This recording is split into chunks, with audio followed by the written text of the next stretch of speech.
Hi guys, it's Jennifer with healthycraftymom.com, and I'm here to bring you guys this week's YouTube video. So I know I said last week that this was going to be like an unboxing, fitness, and just pregnancy update video. That's going to be next week because my doctor's appointment was moved from the beginning of the week till the middle of the week. So I'm probably not going to have any of the test results back from that appointment until Friday, maybe Thursday, but probably Friday. So with that being said, didn't want to make you guys wait for 2 weeks after I said I was going to have it out this week. So I am just going to film a different video. So today we're going to talk about something that is still like going on in my life. It's mom related, but it is not pregnancy related. So for about the last month, my daughter has been having night terrors. And I had to ask this person that their child goes to the place I work at, and she's a neurologist, what is going on with my child. So she kind of told me. I did research on it as well. It's been a very fun last few weeks or month. So, pretty much if you don't know what a night terror is, I'll backtrack and tell you guys what was happening and my experiences with it, and then what my doctor friend and the internet said. By the way, I am not a medical professional, so if this is happening to you or your child, please go and see someone who can help with this. These are just my friend's recommendations, the internet's recommendations. So anyways, back to the story. It was probably the week after New Year's. My child just woke up screaming and crying in the middle of the night. And when I say middle, it wasn't even like, it was probably like an hour, maybe 2 hours after she went to bed. And then it happened again the next night. And the next night. And then it stopped. Then the same exact day of the week that it happened, that same week of New Year's, it started happening again. 3 nights in a row. She would open her eyes, she would scream and cry. There were tears running down her face. If we would try to pick her up, she would hit us, she would push us, she would kick us. I did not take any video of that because I was scared. I'm like, oh my gosh, what is going on? So then it happened again the week after that. So then I was like, oh my gosh, I need to Google this. And at first I just thought it was nightmares, but then I saw the time of night that it was happening, and I was like, and ran into night terrors as I was Googling it.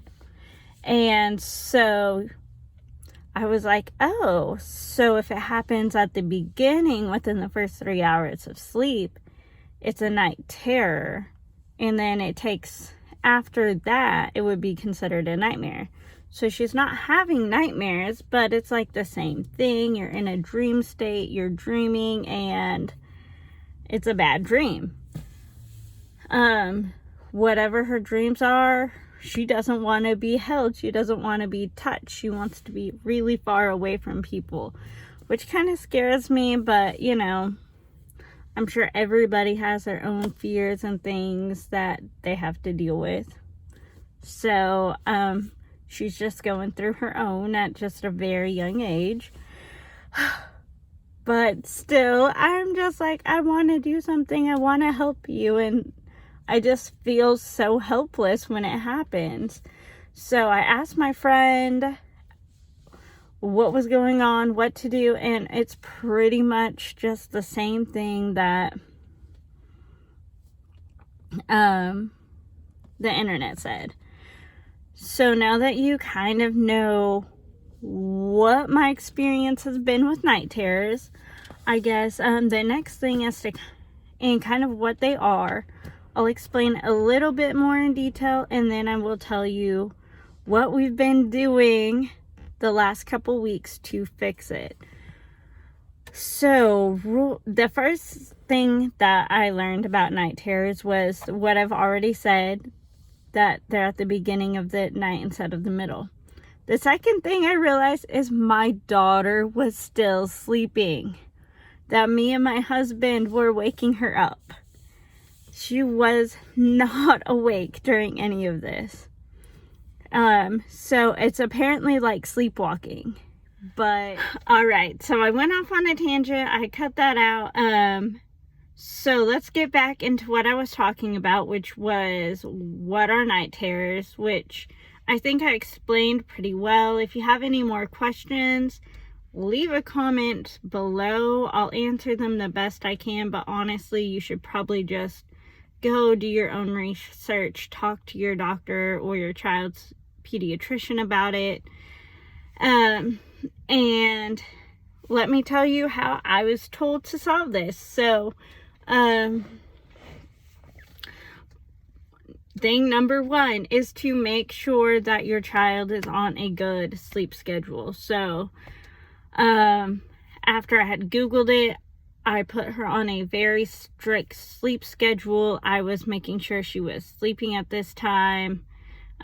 We had a very good nighttime routine before that. So yeah, I would be like late every once in a while, like 5-10, was never more than 15 minutes late putting her to bed, with the new schedule. And that, cut it down a little bit. Like last week, she only had it twice. This week, she's so far only had it one time, but usually it happens Wednesday, Thursday, and Friday. So we'll see. I guess it's like Tuesday, Wednesday, and Thursday. I don't even know my days of the week right now when I work. So usually, like, day one, when she's with my mom, she's fine. Then she goes to my sister's house, and they're not doing anything wrong. Like, I'm not accusing them. It's just that's when this is happening, whether it's from the night before, lack of sleep, and all of that, that the schedule kind of changes a little bit because I'm not the one watching her. Like, it could be something that happened the night before, or just, from the change. So that was the first thing that we did. Very strict sleep schedule, very strict nighttime routine. If you want a video on our nighttime routine when I'm home, for the 3 days a week that I am the one that puts her to bed, leave a comment below and I will make that for you. And so yeah, the second thing is that when I was researching, I was working it. The second thing is when I was researching the night terrors and what they were and all of that, I found out that they are caused by high cortisone levels. So that's your stress hormone. That is what I forgot to say earlier. I'm like, I know there's something I forgot to say, and that is it. So it's caused by the stress hormone. So changes in schedule, going to bed, like when they're overtired and things like that, can cause a child to be more stressed out than they should be. And I'm sorry, I'm distracted. I'm trying to finish this up before I go to work. So I keep checking the time, and that's why I'm not trying to ignore you guys or be rude. I'm like, oh my gosh, what time is it? Do I have time to finish this? So anyways, back to the video. So yeah, strict bedtime routine, a strict bedtime. Very important, making sure they're getting enough sleep, because that's where I was getting with the stress and cortisol. If they're overtired, like if you're putting them to bed way later, Google like your child's age, because I just don't know all of them off the top of my head, and how much sleep that they should be getting. And that will, you'll find so many videos. There are so many experts on sleep I found recently. And so yeah, go on there, look it up, and see how much your child is sleeping if they're having this problem, because most likely it is due to a lack of sleep, or there's something stressful going on at home, which there's not. So it definitely has to do with sleep in our case. So since the high stress level is caused by lack of sleep, we also made sure not only to have a good bedtime routine, but a good nap time routine. So we started when she, like 30 minutes to an hour before she takes a nap, to start playing like relaxing music. I use the Kids Zen channel on YouTube, so go ahead and look them up over here. And yeah, they are great. I'd highly recommend them. There are a few that aren't super relaxing, and obviously when I find one, I'll like push the thumbs down button and then find a new video. But yeah, for the most part, I think I've only found like one or two, and we've been doing this for almost 2 weeks. So I have a lot of good, high quality, sleeping, relaxing videos for kids. And so we've been doing that before we go into the bedroom. We go in there, we change her diaper. She loves throwing her own diaper away, so I'm like, okay, go throw your diaper away. And then she'll go throw it, put it in the diaper bin, come back, and we'll read a story and go to sleep. And yeah, and so that's like our little nighttime or nap time routine. Our nighttime routine is similar, but it's a lot longer, so I'd need to make a whole video on that. And then the third thing that we're doing is just changing the room environment. So we had a lamp in our bedroom at the time, and it was just too bright. It was so bright that it wasn't creating a good sleep environment. Sometimes it would get really hot in our room if we had people over, and I found out that he was actually opening the garage door. They were out in the garage doing stuff.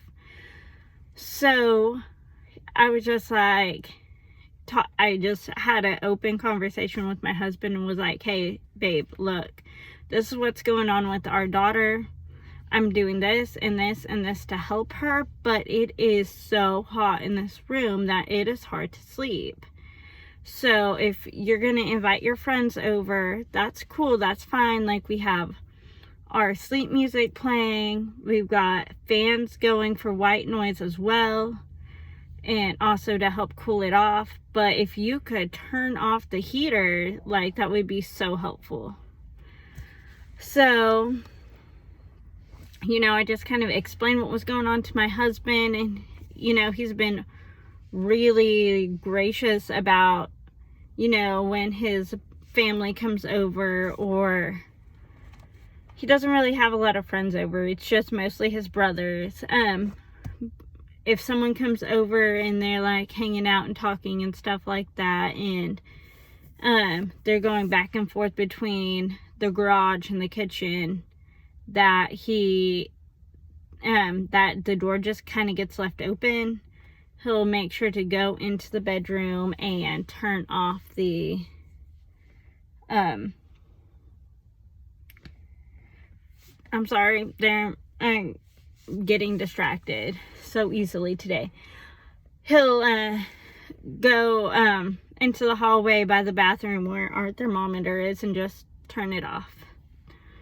And so then, along with keeping the room cool and dark, obviously noise is an issue. So like I said, we're doing sleep music in the room. We have fans going. And then, since this is also a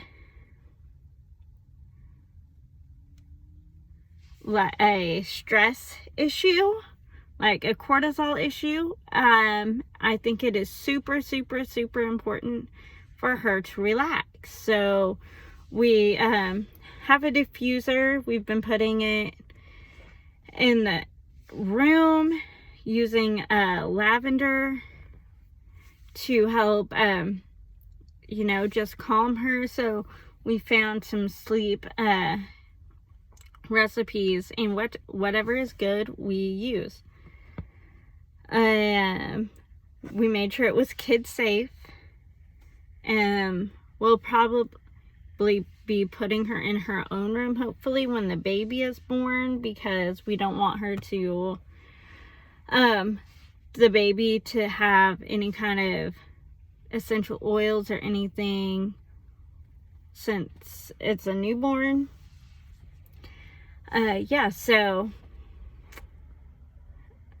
we've been using that also to help, and she kind of freaked out in complete darkness. We tried to not even use a lamp, and it did not go well. So the diffuser luckily has a little light on it, so it gives off some light, so you can kind of see in the dark in what's around you in your environment, but it's not as bright as a lamp.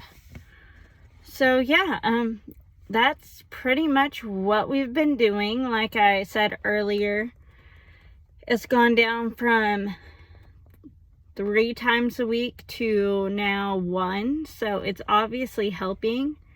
The last thing that they said helped was time. And then my friend who's a neurologist said that if it does not get better, make sure that I go to my pediatrician, because it is bad enough that they might want to prescribe like a Xanax type thing, like an anxiety medication for her. So yeah, but it looks like just a sleep schedule and a better sleep environment has worked really well. So we're really excited to announce that they are just down once a week. And please be sure, if you like the video, to like it. If you don't, leave a comment below on what you would rather see, and don't forget to subscribe. Alright, so I totally forgot to say, like, real quick, we are going to do a video soon on baby names.